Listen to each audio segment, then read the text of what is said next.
بسم اللہ الرحمن الرحیم۔ جو عورتیں دوپٹے ہی نہیں اوڑھتی ان کا انجام کیا ہوگا؟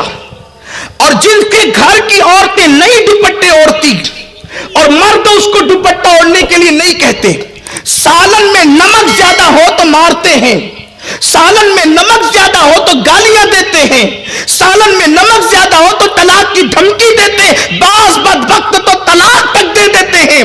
مجھے آپ سے پوچھنا چاہتا ہوں، تمہاری زبان کے ذائقے کے مطابق اگر کھانا نہ پکا تو تم نے عورتوں کو طلاق دیا، کبھی تم نے اپنی بیوی کو یہ بھی کہا کہ دوپٹہ اوڑھنا تجھ پہ فرض ہے، تو نے دوپٹہ کیوں نہیں اوڑھا؟ اگر دوپٹہ نہ اوڑھے گی میں تجھ سے بات نہیں کروں گا، دوپٹہ نہ اوڑھے گی تو میرے گھر میں رہنے کے قابل نہیں ہے۔ اللہ اکبر! سنو سنو، میرے نبی نے، سچے نبی نے، صادق و مصدوق نبی نے فرمایا، جس گھر کی عورتیں دوپٹہ نہ اوڑھے، بے پردہ گھومے، سر کے بالوں کی نمائش کرے، اس کا بھائی اس کو نہ روکے، اس کا باپ اس کو نہ روکے، اس کا شوہر اس کو نہ روکے، میرے نبی نے فرمایا ایسے مرد دجوس ہے، دجوس!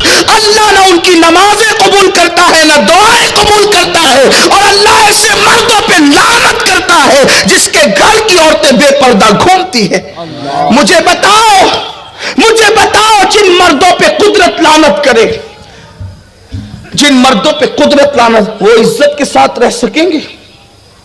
اور عورت دوپٹہ نہ اوڑھے تو اس کے گھر کے مردوں پہ لعنت پڑتی ہے، اور جب اس کی وجہ سے مردوں پہ لعنت پڑتی ہے، اگر وہ منع نہ کریں تو، اس کو نہ روکے تو ان عورتوں کا خود کا انجام کیا ہوگا؟ ان عورتوں کا خود کا انجام کیا ہوگا؟ عورتیں ہیں اتنی نازک، انہیں صنف نازک کہا جاتا ہے۔ اگر عورتوں کو ڈانٹ دو، ڈانٹ پڑ جائے نا عورتوں کو تو ڈانٹنے سے رونے لگتی ہے۔ میں سوچتا ہوں میری بہنیں کتنی کمزور ہے، کتنی نادان ہے، شوہر اور بھائی کی ڈانٹ پہ جو رو، باپ کی ڈانٹ پہ جو رو دے، جب فرشتوں کے چابک ان کے جسم پہ پڑیں گے جہنم کی آگ کے بنے ہوئے، اس وقت ان کا انجام کیا ہوگا؟ جو ڈانٹ نہ سن سکے اور رو دے، جب فرشتے ان پہ چابک برسائیں گے بے پردگی کی بنیاد پہ، ہونٹوں پہ لالی لگانے کی بنیاد پہ، پتلے پتلے باریک لباس پہننے کی بنیاد پہ، مردوں سے فون پہ لمبی لمبی باتیں کر کے، زنا کی باتیں کر کے، ناجائز حرام باتیں کر کے بھاگنے کا پلان کرنے کی بنیاد پہ، اس وقت ان کا انجام کیا ہوگا؟ بڑی معذرت کے ساتھ، مجھے کوئی شوق نہیں ہے ان عنوانات پہ تقریر کرنے کا، لیکن نشتر جو لگاتا ہے وہ دشمن نہیں ہوتا۔ قوم کا درد بے چین کرتا ہے کہ حق بول دیا جائے، ورنہ لوگ کہتے ہیں آپ ہماری بیٹیوں کے بھاگنے کا تذکرہ مائک پہ کیوں کرتے ہیں؟ میں نے کہا نادان، اگر بھاگی نہ ہوتی تو میں ذکر کیوں کرتا؟ جنہیں بھاگنے میں شرم نہیں آتی ہم ان کا تذکرہ کرنے میں شرم کیوں کریں؟ اس لیے کہ قوم کی بیٹیوں کو، میں یہ نہیں کہتا کہ ہر بیٹی بھاگتی ہے، واللہ کبھی نہیں کہتا، میں تو یہ دعویٰ کرتا ہوں پوری دنیا میں کہ آج بھی جتنی باغیرت مسلمان کی بیٹی ہے اتنی باغیرت کسی کی بیٹی ہو نہیں سکتی۔ لیکن سیریل دیکھ کر، فلمیں دیکھ کر، گانے سن کے، ناولیں پڑھ کے آج مسلم بیٹیوں میں بھی کچھ ایسی ناہنجار اور غلط بچیاں جنم لے چکی ہے جس نے پوری قوم کو بدنام کر رکھا ہے۔ ہر دن کسی نہ کسی اخبار میں، ہر دن نیوز چینلوں پر مسلم بیٹیوں کے بھاگنے کی داستان آتی ہے، لیکن یاد رکھنا اس کے ذمہ دار بھی صرف وہ بیٹیاں نہیں ہیں، ہم بھی ہیں، کیونکہ ہم نے اپنی بیٹی کو سیریل دکھا کر تو پالا، ہم نے اپنی بیٹی کو سیدہ فاطمہ کی سیرت کبھی نہیں سنائی، ماں عائشہ صدیقہ کی زندگی کبھی نہیں سنائی۔ اللہ اکبر! ہم نے تو اپنی بچیوں کو گناہ اور جرائم دکھائے فلموں کی شکل میں، لیکن ہم نے تقوی اور پرہیزگاری کی باتیں کبھی نہیں بتائی۔ وجہ یہی ہے قوم کی بچیاں بگڑتی چلی گئی، قوم کی بچیاں دین سے دور ہوتی چلی گئی۔ تو آئیے بات بہت دور نہ چلی جائے، میں دو جملے کہہ کر اپنی بات کو پھر اپنے عنوان کی طرف لے کر چلتا ہوں۔ میں اپنی قوم کی ان بیٹیوں سے، ماؤں سے، بہنوں سے گزارش کرتا ہوں، میری بہنوں، اللہ کے عذاب کو دعوت مت دو، اللہ کے غضب کو دعوت مت دو. دنیا کا بڑے سے بڑا طاقتور انسان کوئی بھی اس قابل نہیں ہے جو اللہ کے عذاب کو برداشت کر سکے. اللہ کے عزت کی قسم, اگر میرا اللہ اپنے عذاب کو کسی پہاڑ پر ڈال دے تو پہاڑ بھی اللہ کے عذاب کو برداشت کرنے کی طاقت نہیں رکھتا. سوچو تو صحیح, جو پہاڑ اللہ کا عذاب برداشت نہیں کر سکتا, ہمارا یہ کمزور جسم اللہ کے عذاب کو کیسے برداشت کر سکتا ہے؟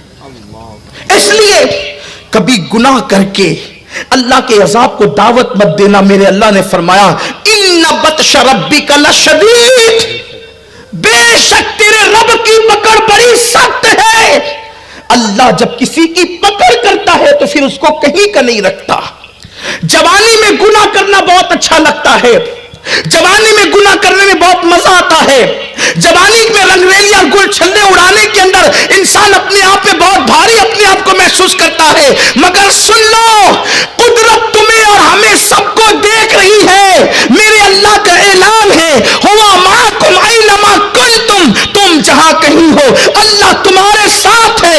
ان اللہ کان علیکم رقیبا, اللہ تم پر کڑی نگرانی کر رہا ہے اور اللہ کی پکڑ بڑی سخت ہے. جب انسان گناہ کر کے بھول جاتا ہے تو قدرت اس کو سزا دیتی ہے, اور بڑھاپے میں جب قدرت کسی کو سزا دیتی ہے تو انسان چہرے پہ چادر ڈال کر کے روتا ہے اور اس وقت تو توبہ توبہ کرتا ہے, لیکن بہت دیر ہو چکی ہوتی ہے. اس لیے اگر پلٹنا ہے تو جوانی میں پلٹو, اگر دیندار بننا ہے تو جوانی میں بنو. ساری زندگی کی لذتیں لوٹ کر جب کسی کے قابل نہیں رہ جاتے تب اللہ کی طرف پلٹتے ہو. جب کسی کے قابل نہیں رہ گئے تو قدرت کی طرف. یاد رکھنا, جوانی میں جب ہم عبادت نہیں کرتے تو بڑھاپے میں پھر قدرت عبادت کرنے نہیں دیتی. پھر گھٹنوں کا درد, کمر کا درد, اٹھنے بیٹھنے کی تکلیف. مگر ہاں, جن لوگوں نے جوانی میں عبادت کی اور بڑھاپے میں بیمار ہو گئے, گھٹنے میں تکلیف ہر آدمی کو ہو سکتی ہے, بڑھاپے کی وجہ سے کمر میں تکلیف ہر آدمی کو ہو سکتی ہے, بیماری ہر آدمی کو ہو سکتی ہے. تو ایسے موقع پر جو شخص جوانی میں عبادت کرتا تھا لیکن جب بوڑھا ہو جاتا ہے اور عبادت کے قابل نہیں رہ جاتا, بہت کم سے کم عبادت کرتا ہے اور اس کی عبادت کم کم اللہ کی بارگاہ میں پہنچتی ہے, تو اللہ علم عالم الغیب والشہادہ ہے, وہ غیب کا جاننے والا ہے, وہ اپنے فرشتوں سے پھر بھی پوچھتا ہے, فرشتوں بتاؤ یہ بندہ تو بہت پہلے عبادت کرتا تھا, ابھی اس کی عبادتیں کم کیوں ہو گئی؟ وہ فرشتے کہتے مولا تو بہتر جانتا ہے, یہ پہلے جوان تھا, طاقتور تھا, قوت والا تھا, مولا اب یہ بوڑھا ہو گیا ہے, کمزوری